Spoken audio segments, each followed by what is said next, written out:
A whole lot has happened, and whatever happens, it centers around you and I. The show is Conversation, and today, recently, something very peculiar happened. We're not hitting that exactly, but we intend to look at the great power, the great leaders of tomorrow. That is the youth. A lot of times, certain things are ascribed to them. One of them is restiveness. What does this mean? Is it positive? Is it negative? How can we begin to harness this and ensure that we get to grow our nation and bring it to the right perspective? Of course, we need to be where we desire. And if you ask me again, where we think we should have been long ago. And we can only achieve that if we employ all the abilities and capabilities of the youth. Like I said, the show is Conversation. My name is Elizabeth. I have people with me in the house, but just before I get to introduce them, I'll take a break, give you a little bit of insight of what we'll be talking about. Let's take that now. Young people are vital to the future of any nation. 34% of the people in Nigeria are between the ages of 18 and 40 years old. Societies globally are usually faced with the responsibility of bringing up their young ones, turning them into responsible members of the society. This is a process of socialization. However, when this process goes wrong, the result is never favorable to the society. There are many factors that lead to youth agitation, some of which are unemployment, poverty, lack of infrastructure, political instability, frustration, corruption, bad governance, ethnic and tribal crisis, overpopulation, false teaching in worship places, insecurity, ineffective communication from political leaders, and others. Youth restiveness has been a device used by the youth to get something from relevant authorities, and some of their modus operandi include protest, demonstration, mass rally. However, we often see such leading to vandalism, ethnic militia, political thuggery, and others were not properly managed. The consequences of such are better only imagined. The questions are, have youths given up on constructive dialogue? Nigerian youth have made a lot of constructive, they've done a lot of constructive dialogues with certain government, but it's as if most of the promises being made to them were not kept. Part of why you now see them not having any, not believing in government any longer. And I believe this is not it's not a problem peculiar or probably that you can associate with this present government. It's a problem, it's a bottle of problems that have been going on in the country. I really cannot say that the youth has finally given up on the country. Although you can realize that this has been a long coming for Nigerian youth. Many of Nigerian youth have endured a lot over the past years, and also over the course of successive administrations that have so far not done a lot for Nigerian youth. What is truly responsible for this expression of dissatisfaction by the youth? There has been economic exclusion of the Nigerian youth, and also you can say that governments over the years have not done a lot to include Nigerian youth in the decision-making process in the country. How do we channel youth restiveness to positive productivity for our country's growth? The youth should be carried along. Tell us what you want to do.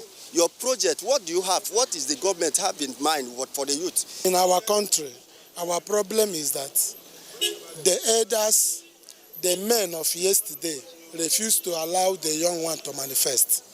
And the Bible says, where there is no vision, the people perish. And the vision is for youth. I think if they do the needful, there will be peace. And not just saying it, let them do it. Put everything in place. Let the youth have say in the society. And one of the ways that we can engage these young people is by employing them. Simple and short. It's not necessarily that the government should do the employment, but create an avenue where their own talents, their own businesses that they are going to establish should be able to thrive and thrive well. The government should just give listening ears to the youth, try and hear what the youth have to say concerning certain issues in this country. The SSA particularly has been encouraging Nigerian youth to organize themselves, come in groups, come and discuss your problems with him, and he has been taking all those things to Mr. President, and that has been informing Mr. President's decision in the many economic empowerment schemes that we have been seeing being enrolled in this administration.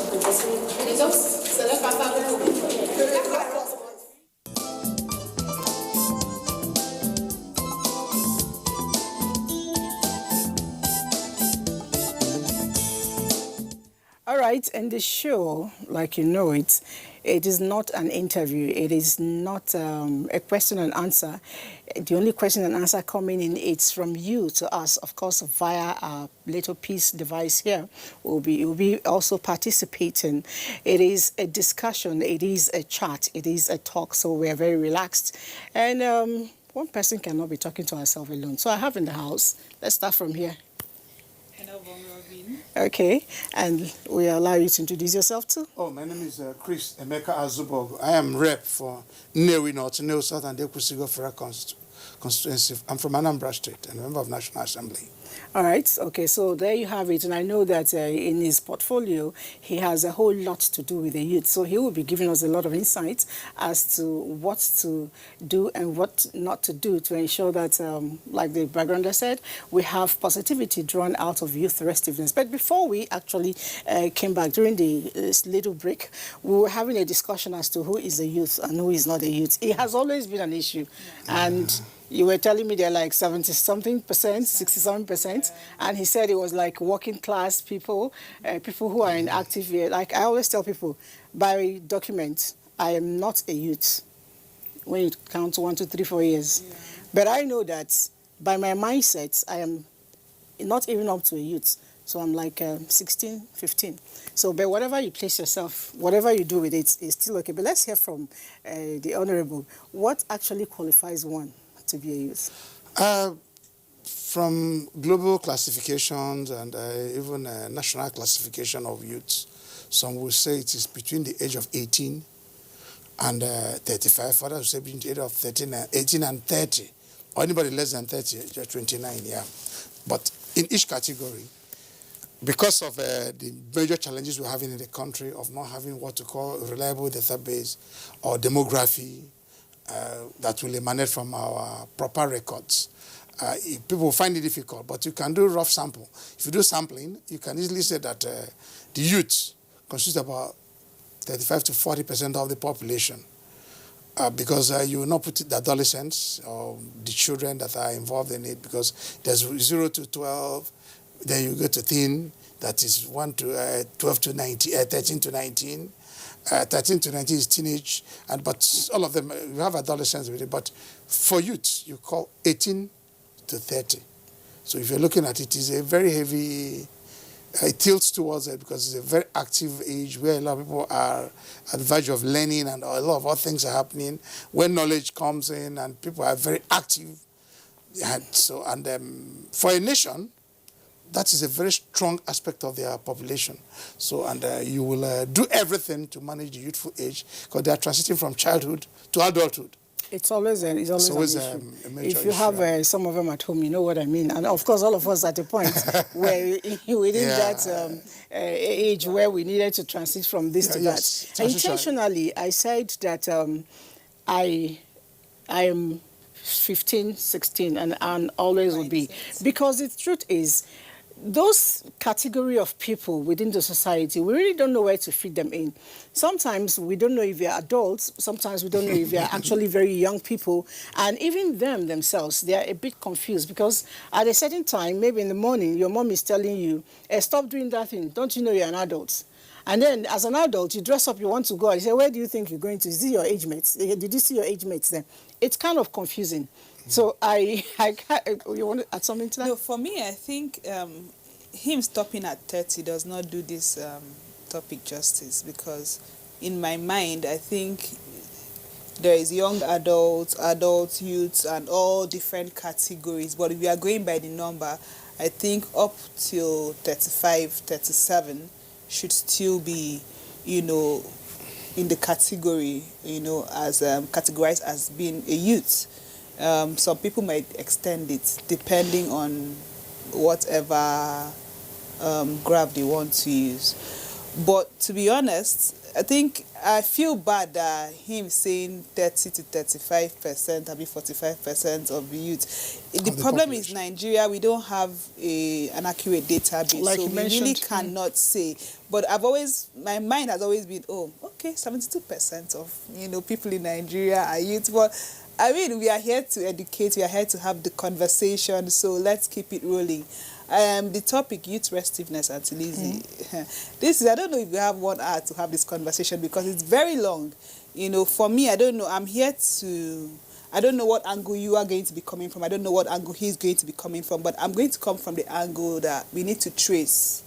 I know why you're hitting that way, because as once upon a time when you were in university, you were an SUJ president. No, vice president. I ran for vice president, but that was a long time ago. I mean, I was actively involved in all the. Okay, but it's always good for me to learn to understand terms, because I know that between restiveness and other things, there's something called restlessness and there's something called restfulness. And somebody asked me, I said, if you can find a balance, that's where you get the restive. Interpreting it, being able to channel things either positively or negatively. But let's hear the voice of what exactly do we say is youth restiveness? From a general conversation, you can say that restiveness can be termed as whereby youth are trying to organize themselves to make demands, which by their own mindset, what they feel that is right. It can be at times very rowdy, destructive, uncontrollable, but it's an expressive mood. They're expressing themselves, maybe bottled up, anger. But in all this, energies can be properly managed and directed through proper education, through proper information. And I believe that a good number of youths who are properly educated, properly groomed, proper home. There are a lot of things. There's a thin line between some of these things. And maybe you come out as a youth, maybe due to peer pressure, you are being pressed to get on and do thousands of things. We're all youths. We know what it means. But there's a guiding rule for you. If you're coming from a home whereby you are properly disciplined, people don't have the same background. Do you understand? Some people can use it as an opportunity to do things that are not acceptable. Yeah. But what you want to do within the confines of the law, there are things that must be done, because we are trying to develop a system whereby we have an orderliness. Do you understand? Even if you want to demonstrate, there are rules guiding it. They will tell you apply to the police, get approvals, conduct yourself. We call it peaceful demonstration. Those ones you can express yourself. But when you're talking of restiveness can come in different forms. They can be violent, they can destroy assets, they can, in order to express themselves. Some of the assets that are going to be destroyed, it doesn't solve the problem. So we are trying to say that for us as a nation to manage some of these things, a lot of people, stakeholders, have roles to play. We're going to get to you because I know that you are one of those stakeholders, and you probably will have to tell us the roles you have been playing thus far, because there's been a whole lot of it happening, and I heard there's a phase 2 of some of these things coming up. But what I intend to know, is you told us you actively were involved in SUJ, and I know that most of these people that carry placards, carry all these either fresh graduates, unemployed graduates, undergraduates and all that. Yes. How do they get about, congregating? I know sometimes I can be pushed and I'm really angry, but I haven't really gotten to a point where I begin to think, okay, I should meet A, B, C, D, let's go to the road and protest. What usually forms that act? To be honest, oftentimes this congregation starts from like maybe 3 people having a conversation. You know, it can be for laughs. And before you know what is happening, someone picks up an idea. You know, when the conversation, you know, when it's in the merit of the topic, someone can pick up an idea and another person is joining in and there are 10. And before you know what is happening, social media, WhatsApp has, you know, gotten involved. Before you know what is happening, Twitter. And another person is in agreement with the conversation, with the topic. Okay, I'm in. Tells another person. So it's in a circle. And, you know, because of social media, because of how fast news spreads, especially when it is in agreement with more than 10 people or in a particular circle of people, before you say Jack, you know, we have people ready to, you know, react. The problem is most times people don't really look at the end points. When you start, they don't converse, okay, how do we end it? At what point do we end it? You know, because if it trace, let's say, restiveness from the 8 years of militancy in Nigeria, you know, where we had militants kidnapping people. We have had different terrorists, different groups that have now been named terrorists. I don't know if we are allowed to talk about them, you know. So I'm sure this conversation started from maybe 2 or 3 people having a conversation. That is always what it is. It can be just us having drinks in a friend's house. It's as simple as that. Oftentimes, something triggers it, but the main people that we need on ground is just by having 3 people, 2 people, phone conversation, you know, maybe a police person triggers something. Anything can trigger this thing, you know. Anything can trigger it, to be honest. You know, that still tells me a whole lot about the need for us to, I wouldn't say chaperone our children, but, you know, pay attention to what our children, our words are doing, which brings back to what you said earlier about stakeholders. Now, I know that when I talk about stakeholders, as a parent, I am one, and I must make sure that I am friends with my children. I am friends with their friends. You know, I keep saying that there's no end to the kind of children we produce, who are, you know, subsequently the cream of society, if we produce good children. And good children come from knowing what their mind thoughts are. You know, if I understand where my children's, you know, abilities, capabilities, their sense of reasoning is going to, it's easy for me. I may not be able to remove completely, but I could alter it a little bit to give that human face to their brain. You know, so when we begin to leave our jobs as parents, chase money, chase power, chase every other thing, at the end of the day, your child might just be one of those people who are carrying placard. The funniest part is that I noticed, I was asking somebody, you're carrying a placard for something. Please, what's all this? He said, I don't know. Now they just say we should go and riot. And so we're rioting, you know? And then another one I saw in social media, the guy was saying, oh, more, this is where it is happening. I have chopped rice, I have chopped chicken. And he was actually showing me, I have done this. In fact, we should be protesting every day. There is enough. He does not understand why they are protesting. Yes, the concept, the whole idea. So that is where the issue of information comes in. Communication at different stratas, at different levels, for us to understand the implications of actions. When we mention about stakeholders, from home, school, religious bodies, community leadership, the society, the larger one, different groups and different stratas. Then we talk of welfares. Even a lot of CSOs, civil society organizations, NGOs, people at different levels and different stratas need to understand how societies and the fabric of societies are built. At times, the conflicts or misunderstanding can even be triggered not only from economic challenges, it can be political, it can be religious. Educational. So we have to consistently develop and extract the right information and pass it. Government, in their own wisdom, have created some avenues for proper channels of communication, like trying to build national orientation agencies, trying to have a ministry of information through mass media, do you understand, to enlighten people, for enlightenment and education, trying to communicate. But government have a strong role in intelligence gathering, because these are things that can be nipped at the bud. especially for policy makers. If we have the right information and the right data, and when you're applying policies, and ensure that you engage the stratas of people that are involved and with proper communication, for them to really know. A lot of things are being done for the youths. Do you understand? But the system does not even allow them that things are being planned for them. Just yesterday, they're talking of youths that want to go into agriculture. There are so many policies and so many programs, so many interventions coming up. So, but we need to enlighten and ensure that those programs and policies of government are properly planned so that it will easily get to those who it's meant for.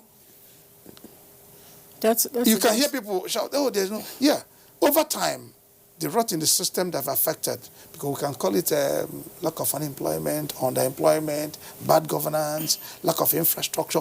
There's so many causative factors that is affecting our society negatively.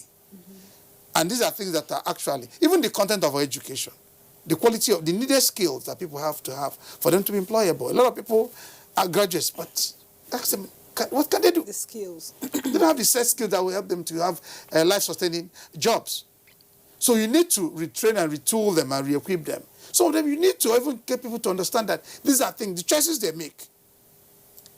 You know, you did mention a whole lot regarding the stakeholders, and it got me thinking, because apart from who may be responsible for these young people, I also think that if you're 18, you're already responsible for yourself.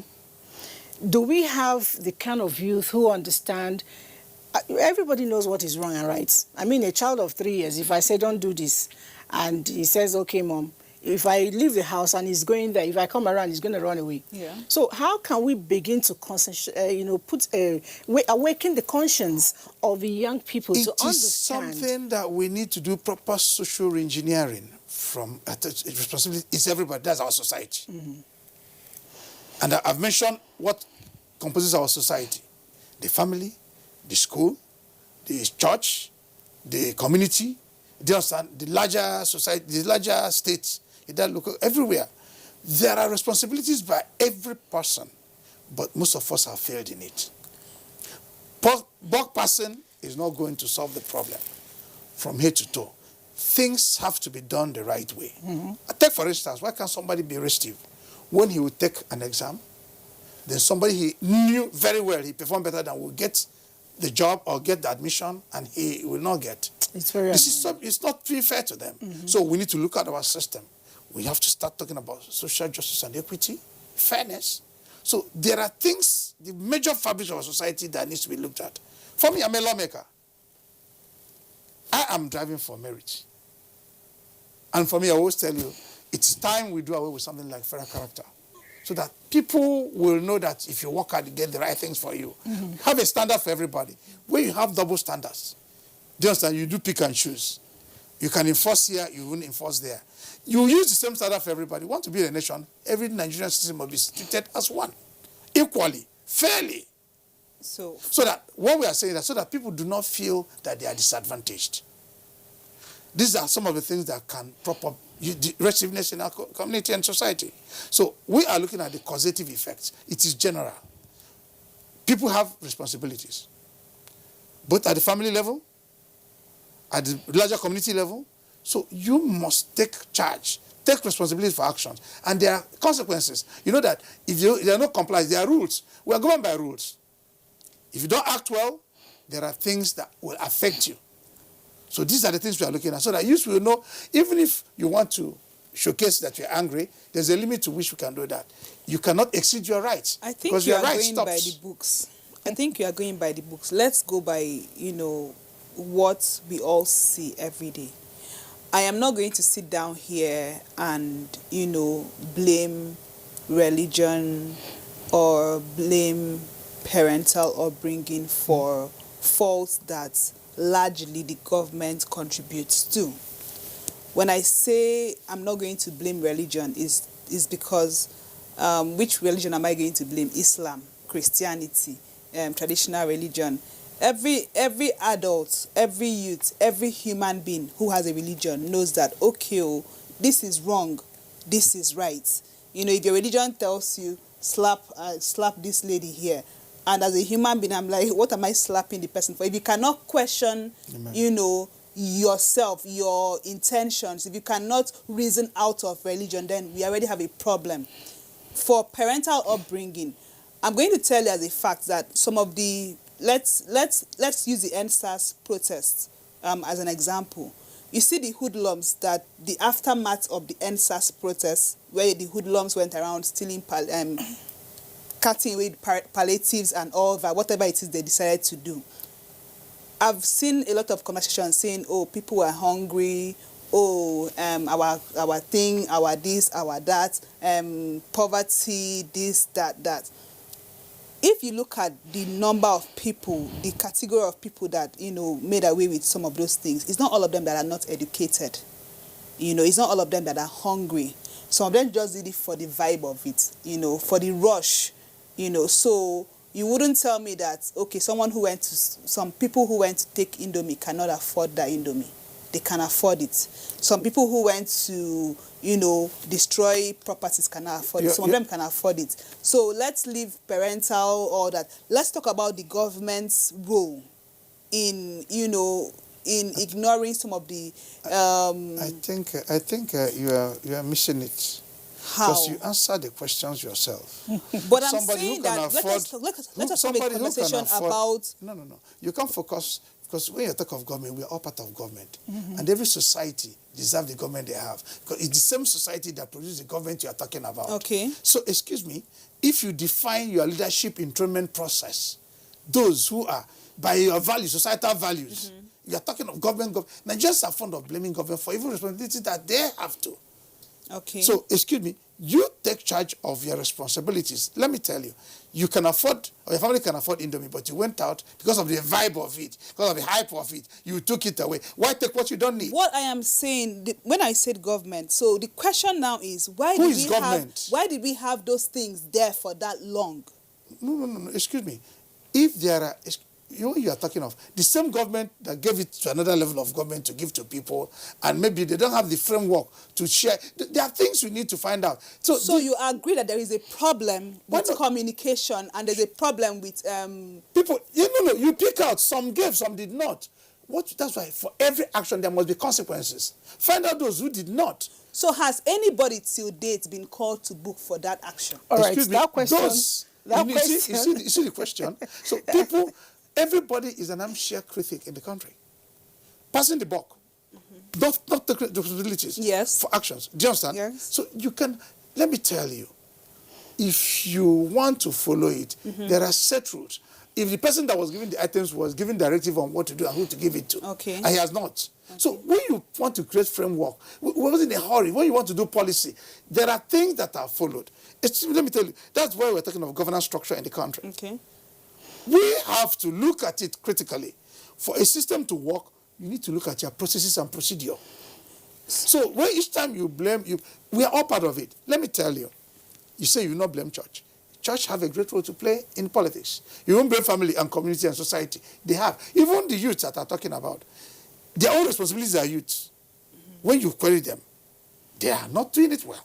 So we have a society that is large enough. Let us all agree that this system is not working, that we are committed to improving on it. So why is it that the response, why is that the response to one issue is faster than the response to the other issue? Okay, he will take that answer, but let's just quickly take a break. And when we come back, it's still conversations, and we're talking youth restiveness. I told you it's not interview.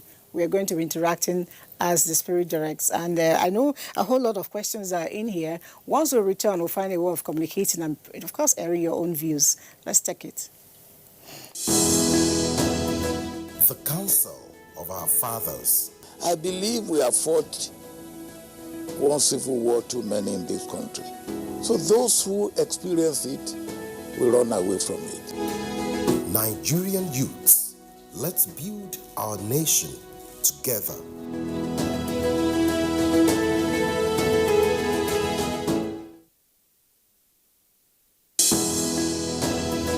The counsel of our fathers. My advice to these young people is please do not take us back to those harrowing days. You probably do not know what it is. Nigerian youths, Let's build our nation together.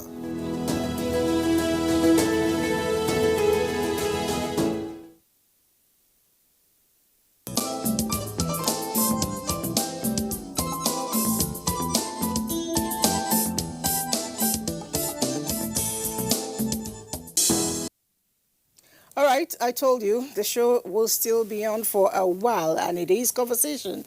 The guests are still all here. Everybody's heated up because the youth remains the fabric of every nation. Yeah. And if we get the youth right, we get the nation right. I agree with Train you. up a child, train up a youth, and you have Build a a beautiful nation. country. Now, I want us to go to solutions. We've talked about who is to be blamed and who is not to be blamed. Mine is any problem without solution. It's like hitting a brick wall. Sure. Let me start with you. What do we do? Thank the you very question much. they listen to us is to put the youth restiveness into a positive channel. Thank you very much. I want to thank you for this. Well, over time, I've been a lawmaker and I've been part of public policies. I've been involved in trying to shape the way society will be. So we take responsibility for that. As a government, we believe that key infrastructures that would bring about genuine economic growth and development have not been put in place. Considering our size and our both God-given natural resources and human capacity, we ought to have done better than we have done. We all agree on that. Do you understand? And I'm looking at the issues of trying to create opportunities that will soak up the energies of the youth. Take, for instance, in agriculture, primary production. If you go to the market, you see that a whole lot of what we eat and drink comes into the country. What are we doing? What are the things we need to do to create opportunities? Not when people see farming job, most young people, that is drudgery. Except recently, a good number of young people want to go to the farm. Mm-hmm. We need to innovate. We need to apply technology. We need to use modern tools and technology to get into farming and get people to participate. This is productive. We can't be waiting to be fed, or people who supposedly illiterates going to farm to go and farm out things we eat. What is the essence of education where we can apply the knowledge we've acquired to improve on the system we are working on? After all, to go to school means that you are trying to solve problems. The basic problem is to feed, to clothe, to house yourself. These are primary things that need to be done. How well have we done it in the country? And where does it come in? Where does youth come in?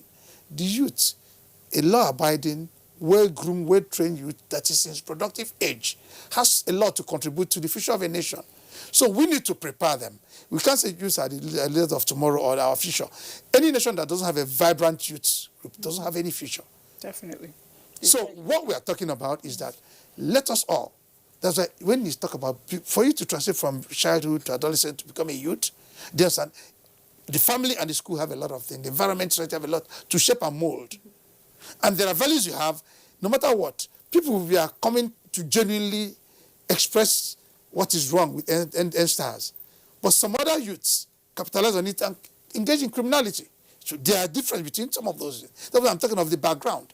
Taking what doesn't belong to you, what does it connote? Or entering somebody's private warehouse and destroying somebody's businesses. What do you think? And these are businesses that employ people. You want to defend that? No, there's a way you draw a line. So okay, that's you're asking for solutions. There are solutions now. Solution is that government have responsibility. We as society have a responsibility. Even the kind of education we pursue, the aspirations we have, we are asking that government should provide infrastructure that will produce a lot of skilled youths and create infrastructure or opportunities for them to apply themselves. We are practicing democracy based on free market economy. Based on rule of law. So if we're not in socialist state where government will do everything for you, you must add value. How do you earn money? By value addition. You must offer service. Whether you are producing goods or you are producing services, you must offer in exchange for money. So these are what we need to create. What are we demanding? That government should create a place whereby we can exercise ourselves, create opportunity for market too, where you can buy and sell. Social media is there today. You can do a lot of things on it. But there's a limit to what it is, because it is also, everything have advantage, have disadvantage. We're talking of where there are even media bullies, where you have misinformation, negative information or whatever. Even the ills of social media.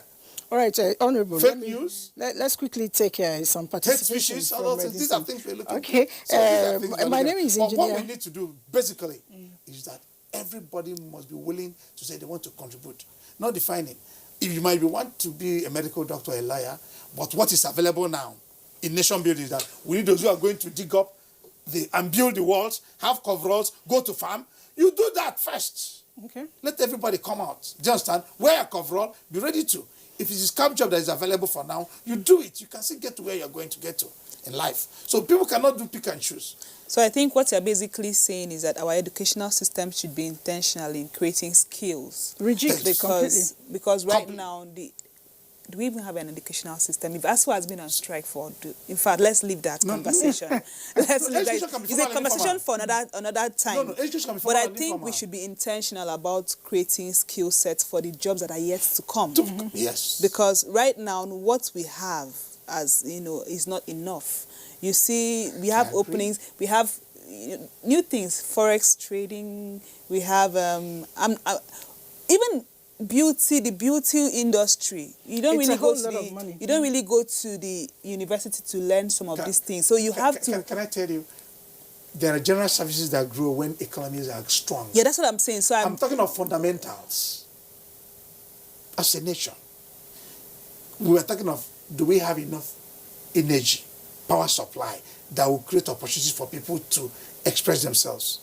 Talk, for instance, a farmer that will produce his goods, but because there are no facilities and infrastructure for him to store, to process, to add value, the entire value chain, so that what can we globally give in exchange for what we are demanding that we don't have? I want you to understand what we're talking about, building an economy. A proper structure. All right, Honorable. It's not about the general services. So these are the things we are looking at. Let's quickly communicate with our audience who have been writing. My name is Engineer Babagana Jida Shantima.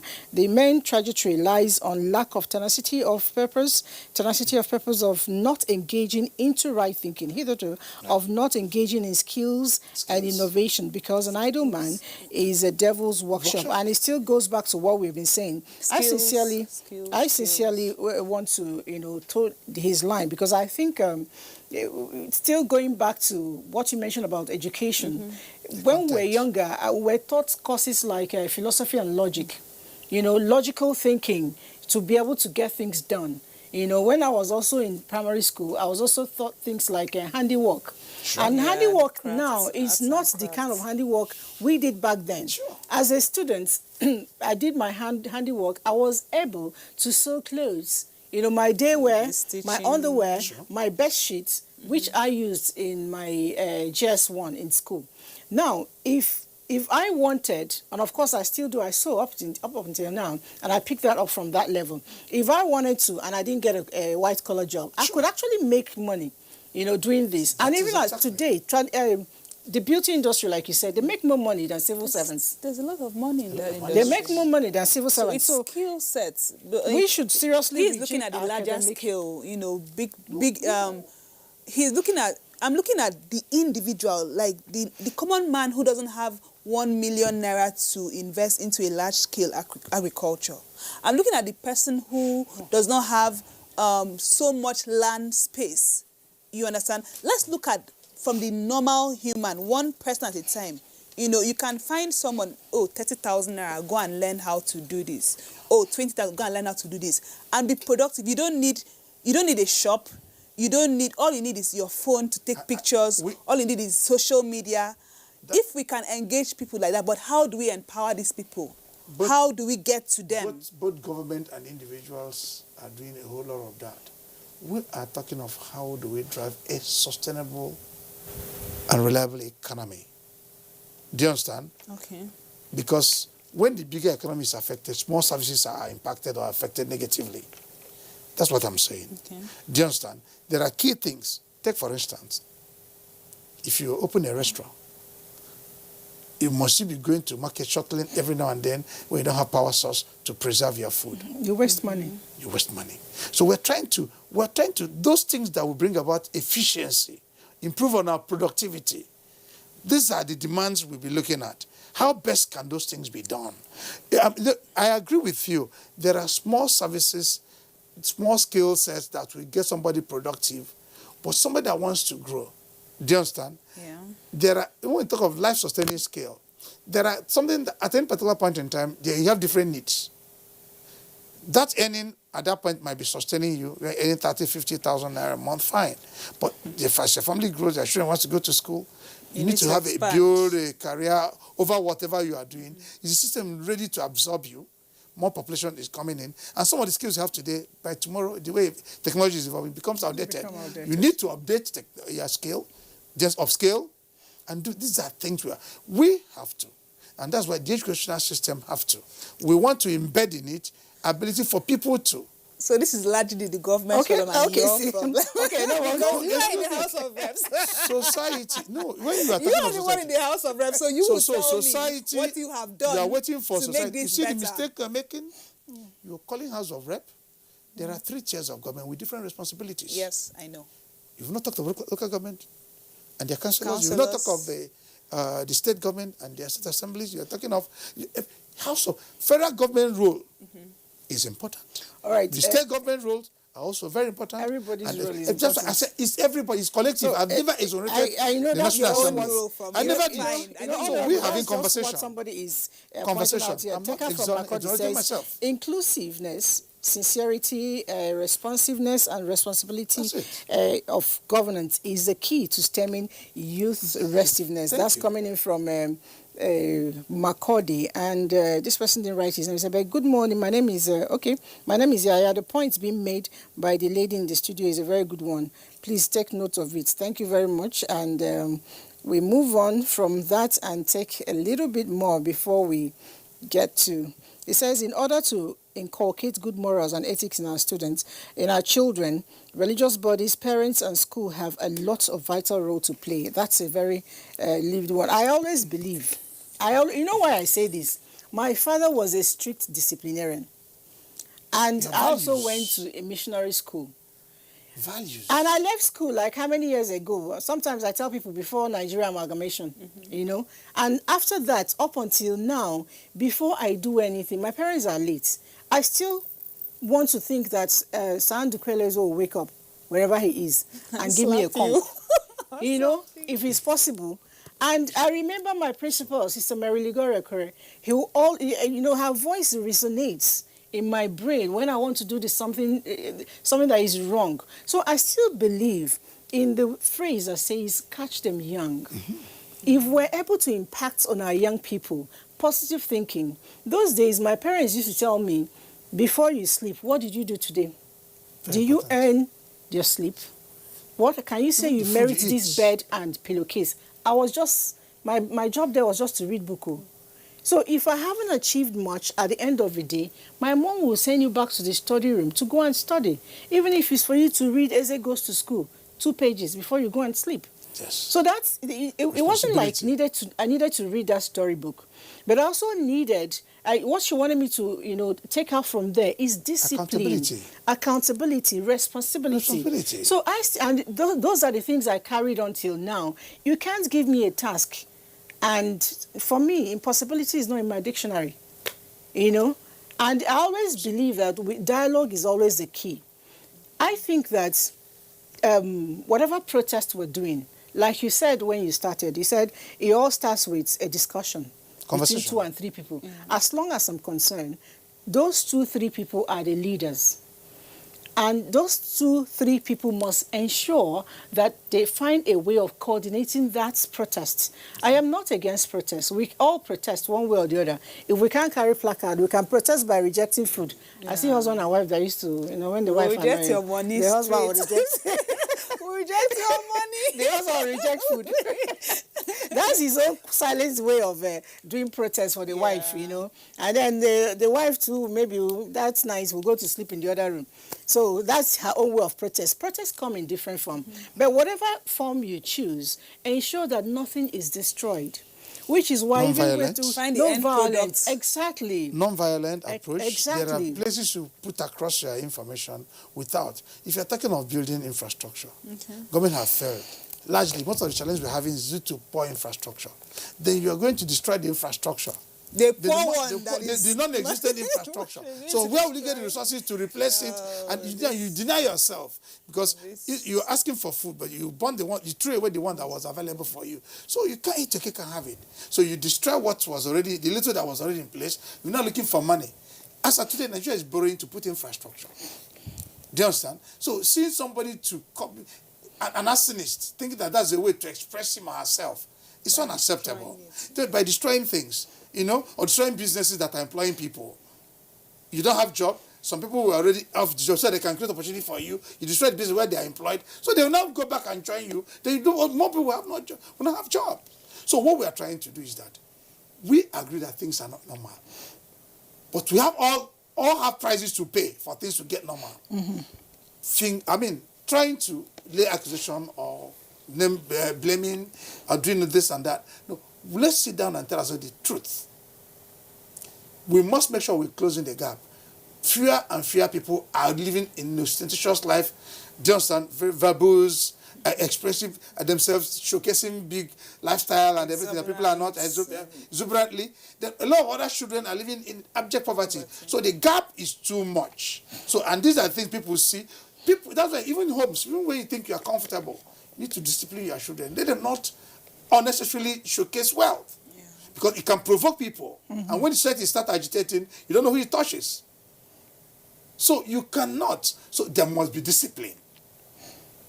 Even if you think you are comfortable, you must make sure that your children does not unnecessarily display affluence. Where other people cannot feed, other people cannot go to school. Because on one end we have poverty. On one hand we have and people who are, the poverty seems to be far, far more. Who is going to protect you? So we are going to be conscious of what is happening. Buttressing what you said, I know that each time there is riots and protests, the target is always the highbrow area of the city. I remember that of Lagos.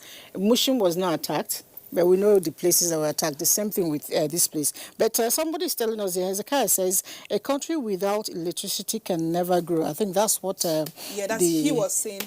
He says, and then another person tells us here. There are economic infrastructures that must be put in place.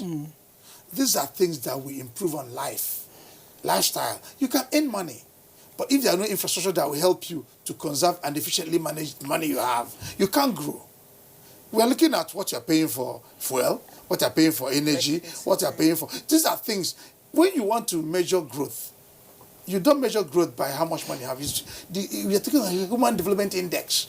So there are critical indices for you to measure if people are doing well or not. If the number of enrollment in schools compared to the number of children we have, that when it comes to general public policy program we discuss, is our population, is our economy growing as a rate of our population? If it is not, nations have managed their population growth. India did, China did. You tell me to have only one child, it won't work now. No, I'm not. I didn't say that you will. You have to. Okay. But you need to have what you can manage. Unconsciously, we are actually all doing that. Most people don't have more than 3 or 4 anymore. Excuse me. I said you can. Because if there are measures you put in place, because governments have responsibilities in bringing up the citizens. But what I find interesting is, with the natural resources we have in this country, with the human resources we have in this country, because I know that we have a lot of skilled humans, we have very bright people. The major question is, why? Thank you. You are talking about the potentials. The reason is that the system. That is why we have to all agree on what to do to improve on ourselves. Nobody will develop you. What you need to develop yourself is within you. If it is technology, nobody will want you to. If you're talking of natural resources, you want to sell natural resources and get money from it? No. You can't mine solid minerals or liquid minerals and sell the raw materials. Today, you are selling crude oil. You don't have a working functional refinery in the country. I think you are doing well. All right. Okay. So why? Okay. So these are the issues. So let me tell you. Bad governance. Yes. Tired. No, you're talking of bad governance. It boils down to this. No, excuse me. I totally agree. Honorable, just about 20 we seconds. are talking of bad governance. The citizens have a role. Choose the right. The citizen has no role to play in refinery building. Okay. The citizen has no role to play in giving electricity. Every 4 years, you vote people, you don't hold accountable, can we get you to sit that, back, you don't make demands. So all of us have a role. All of us have a role. You have a role. And the role we have We when it tried comes with to NSAS. We are short the role we have when it comes to governance is to ensure that we use our voters card. In a little while, 2-3 years to come, we'll be going out again to vote. Let's make sure we vote the right persons. Thank you for coming, and thank you for this thought. I told you that 1 hour will not be enough. You actually said it, and it's always like that. We'll continue with this topic probably next week. And don't forget, whatever we do, I just want to say that as a lesson. Restiveness is good. It's good to protest. It's good to do everything. I will even join you on the street if that comes to be. But that's, I'm not a youth anymore. But then, whatever we do, let's not destroy facilities, because building back is always difficult. Until when we come your way again next week, it's still Conversations, and I've been with Nobong and Honorable Chris Azobugo. Thank you. Bye. Thank you for having me.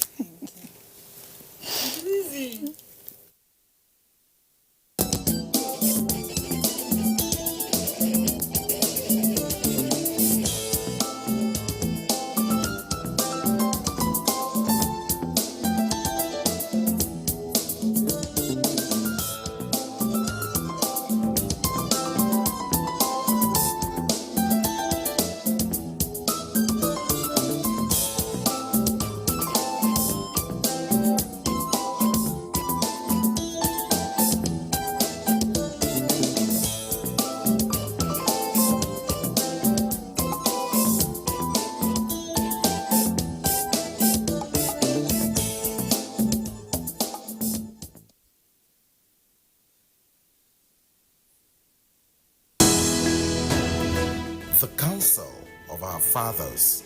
I believe we have fought one civil war too many in this country. So those who experience it will run away from it. Nigerian youths, let's build our nation together.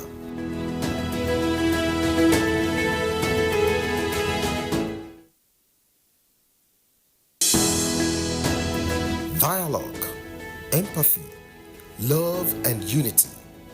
These are vital components of nation building. For all to be well, we appeal that we should refrain from volatile, provocative, inciting messages and language. Let's build and not destroy.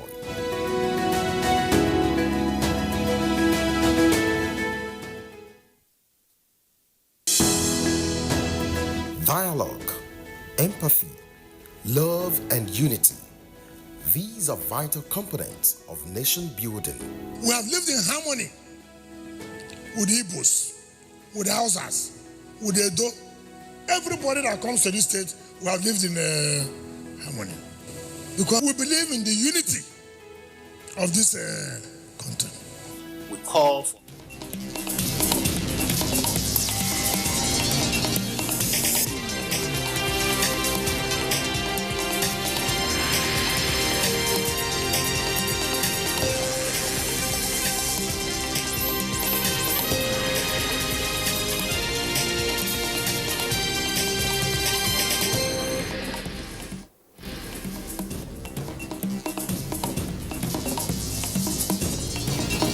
President Buhari formally relaunches NAUDA flags of National Young Farmer Scheme.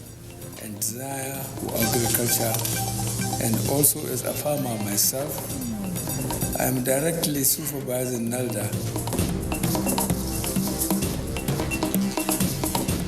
Ministries, departments and agencies continue 2021 budget defense at National Assembly.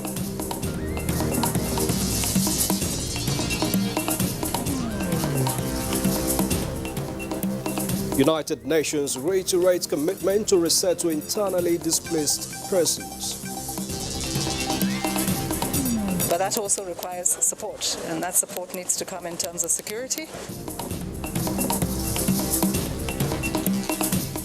Energy for All, Federal Executive Council approves establishment of Economic Sustainability Committee on Power.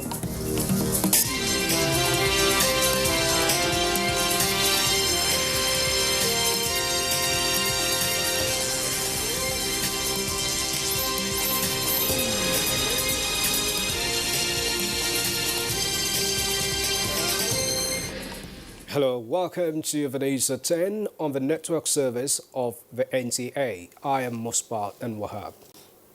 The news: after nearly 20 years in limbo, the National Agricultural and Land Development Authority, established in 1992 to bring development to the rural communities through agriculture, has been resuscitated. The former relaunch of a program, President Muhammadu Buhari also flagged off the National Young Farmer Scheme designed to engage, encourage and attract Nigerians into the full value chain of agribusiness. State House correspondent Adamu Sambo reports. The National Young Farmer Scheme, which is one of the several programs of the National Agricultural Land Development Authority, NALDA, is to engage 1,000 farmers from each of the 774 local government areas of the country, thereby creating 774,000 direct employment annually. Out of the 1,000 farmers per local government, 500 will be engaged in crop production, 400 in animal husbandry, and 100 in processing and marketing. I sincerely assure you, Mr. President, that now that under your watch will achieve food security, job and wealth creation in our country. President Muhammadu Buhari described the flag-off of the scheme at this time as a demonstration of commitment by his administration to youth empowerment as well as food security. I have directed that all NALDA's abandoned farm estates be retrieved to enable thousands of our young men and women to be engaged in farming. This administration will be achieving agricultural mechanization through this scheme, and I am confident that Nigeria will achieve food security in producing most of what we eat. By virtue of my passion and desire for agriculture, and also as a farmer myself, I am directly supervising NALDA as an authority under the presidency. The federal government, the president promised, will do everything towards ensuring that NALDA's mandate is translated to food security and sufficiency, expressing optimism that with the progress so far achieved in agriculture, Nigeria will in a few years begin to earn more revenue from export of agricultural commodities. It is my expectation that the scheme will take in young Nigerian graduates and non-graduates alike and be part of this government's effort to reduce unemployment and contribute to the regeneration of agriculture and our economy.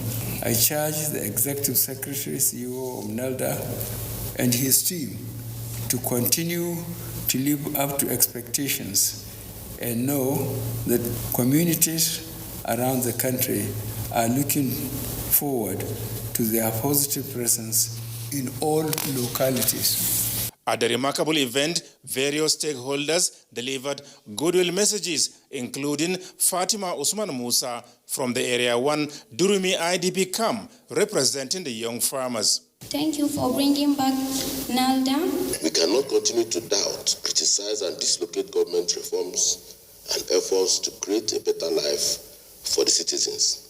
Let us give our programs a chance. Please let us keep hope alive. Financing is available for all those who are willing and able and demonstrate commitment to undertake activity in the agricultural space. And we thank you and we congratulate you. This sector is therefore the game changer to our economy, to our political stability, and to our security, Your Excellency. And I want to promise you once again that we'll continue to give you the kind of support that you need on such programs until we take Nigeria to the next level. The stakeholders appeal to communities, local as well as state governments to not only donate but also facilitate the acquisition of land for NALDA to develop. From the State House, Adamu Sambo, NTA News. A report just coming in says former Kaduna State Governor Alhaji Abdul Kadri Balarabe Musa is dead. We'll bring you details of that in our subsequent bulletins, and meanwhile, we now join our OB crew to bring you a live telecast Edo Youth Summit tagged Alaho Daro 2020 from Benin City, Edo State.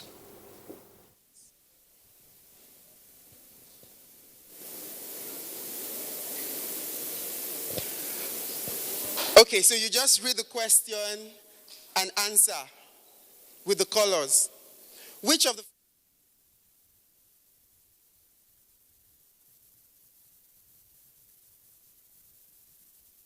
Summit, and we are reaching you live from the Festival Hall, Government House, Edo State, Nigeria.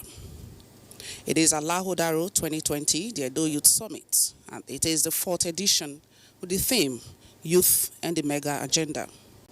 I am Ogochukwu Kawana, welcoming you to this live telecast on behalf of the outside transmission crew.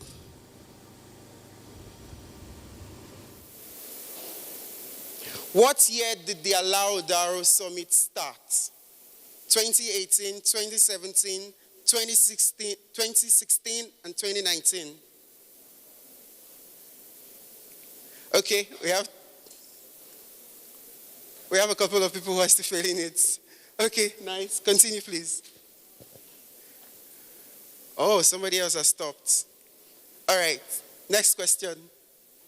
Which month was the Deputy Governor Philip Shaibu born?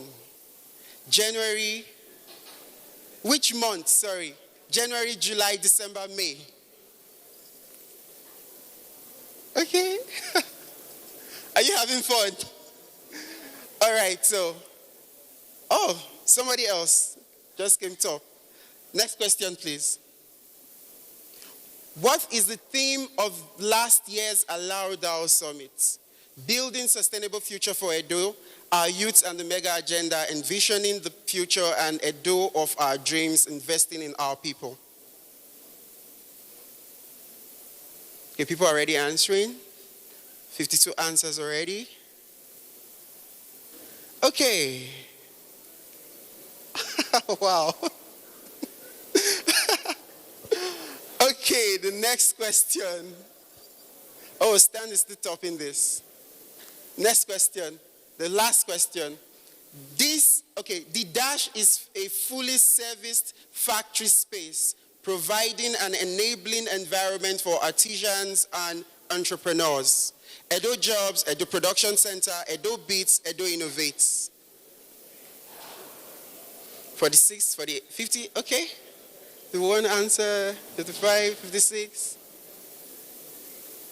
Okay. So let's see who gets to come first, second, and third in this. Who is Latte? Just wave. Awesome, please clap. Okay. DJ emoji. Who is Stan? Stan, just wave, wave. Okay. I'm sure the person is online. Okay. Emoji came second. Please put your hands together for him. Thank you very much.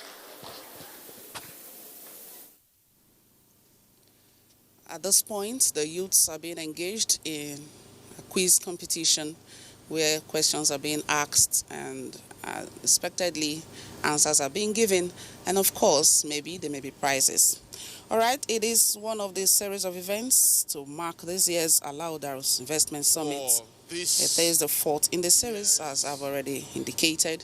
The governor and other principal officers of the state government are already seated, and we are expecting to have speeches and, of course, roundtable discussions and other sessions. This event is also in celebration of the inauguration of Governor Godwin Obaseki and the Deputy Governor Philip Shaibu for a second term in office after the September governorship election. Youths and the mega agenda. Of course, for 4 solid years, this government has made giant strides in terms of development that has been very, very measurable, visible impact that we have seen.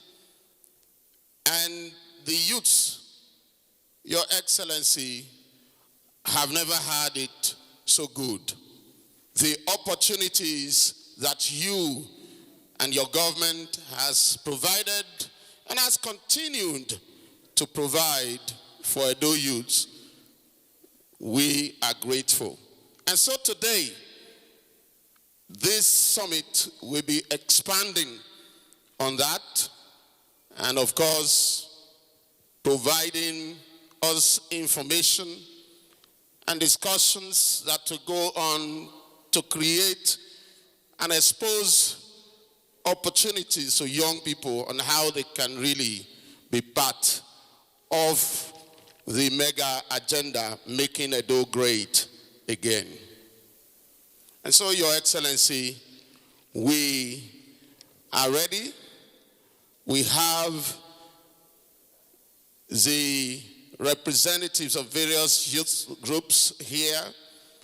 Before now, I recognize Bishop Fabi Dahosa, who is here, a youth, very dynamic one at that. Can we put our hands together for him? And just before then, Your Excellency, the chairman of the National Youth Council of Nigeria, Edo State Council, is here, Comrade Obasuyi. You would notice that I have recognized the youth first before we recognize others, because it is your day. And so we like to also recognize the presence of a very young and dynamic Chief of Staff, who is also a youth, Itan Uzamire. Can we put our hands together for him? And of course, the Honorable Commissioner for Youths. Can we put our hands together for the Commissioner? Now we want to make progress because youths all over the world are joining us today. Youths all over the world, Your Excellency, are joining us today via Zoom and all other social media platforms. And so permit me now, so that we can set the ball rolling at once, by calling on the focal person, social investment program, Osayuwame Alad Deshelu, to come and quickly introduce the panelists as we go straight into the business of the day. Please, you can do better than that for these youths. She's a youth too, as you can see. Welcome. Thank you. Your Excellency, the Executive Governor of Edo State, Mr. Godwin Obaseki, the Honorable Speaker of the Edo State House of Assembly, who is here present, the Head of Service of the Edo State Government, the Commissioner for Youth and Sports. I would like to stand on already established protocols. I would like to constitute the panel for today's discussion, and I would like to first start with the moderator of the panel, Isimeme White.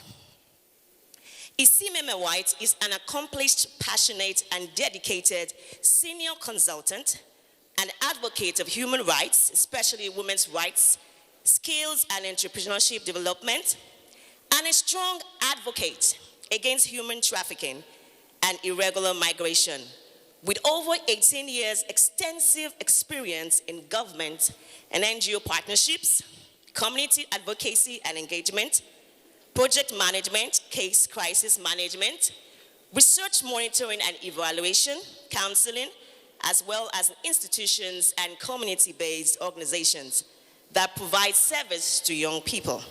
She is the founder of Genius Hub, a social enterprise, and chairperson on the board of Genius Hub Initiative. She also serves on the board of the Conference of NGOs Congos in Edo State and the Lady Mechanic Initiative.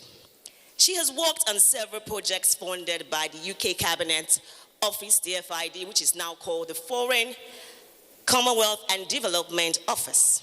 Made2 Project, the International Organization for Migration, GIZ, and the Nigerian German Corporation, SOS Children's Village Nigeria, Action Aid and BATN Trafficking, Edo Jobs, and many other organizations with focus on human trafficking in irregular migration, and reducing youth unemployment through skills acquisition and entrepreneurship development, product manufacturing, and mass production. She is currently the Executive Secretary of the Eastern West Local Government Council in Edo State and has served previously as the Social Accountability Officer in the World Bank C4 project in Edo State.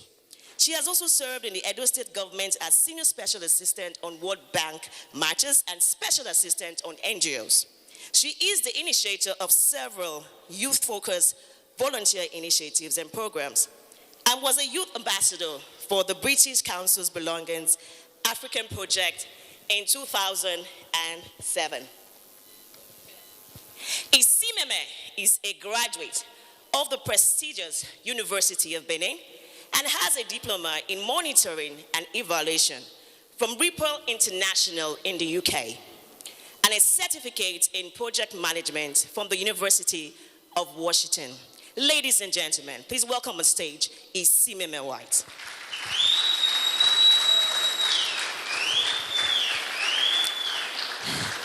Thank you. Please put your hands there. Keep clapping until she gets to the stage. Such a powerful profile deserves powerful applause.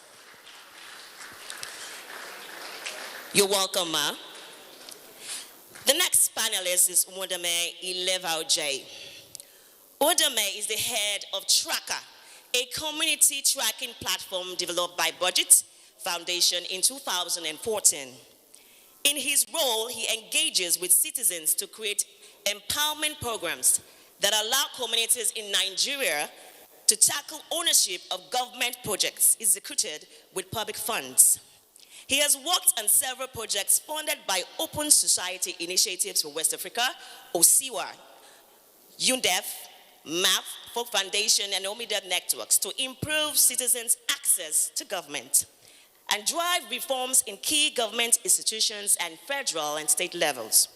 Udame was selected as one of the 2019 Obama Foundation Leaders Africa, recognized as one of the 200 emerging leaders from across the continent, exploring new ways to take on the biggest challenges in their communities and change the world. Also in 2019, Udame was awarded by the Association Citoyens de Rousse in Morocco for building capacities of youth to monitor public finance. Udame was selected as one of the 2020 mentors for We Are Family Foundation in the United States of America, supporting programs that promote cultural diversity while nurturing and mentoring the vision, talents, and ideas of young people who are positively changing the world. Udame aspires to see a future where community projects across Africa will be properly executed for the good of Africans. Ladies and gentlemen, please welcome Udame Ilevauj to the stage.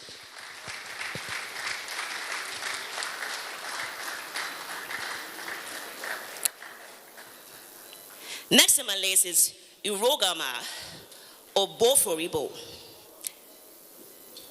Irogama Oboforibo is the Chief Operating Officer of Stock.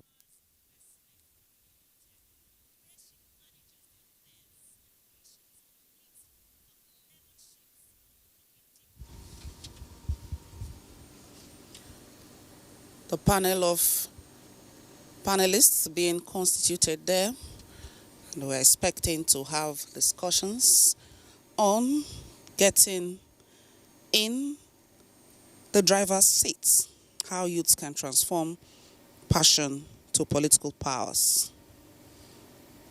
That's one of the lead events for today.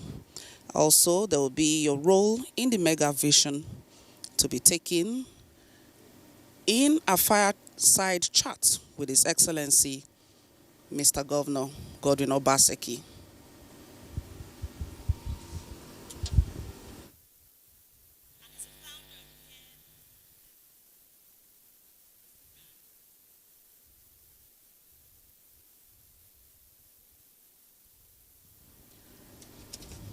As rightly said, there is going to be the provision for virtual participation as a way of checking the spread of COVID-19, of which presently 64,336 cases have been confirmed, and fortunately 1,160 deaths have been recorded in Nigeria. And in the world, it is running into millions. With the theme, Our Youth and the Mega Agenda, that is, Making Edo Great Again, this event is an avenue for government to evaluate how the state government's policies and programs have impacted the youths. And in essence, it is for stock taking and ultimately to note the areas that need rejigging, fine-tuning, and in terms of youth empowerment, job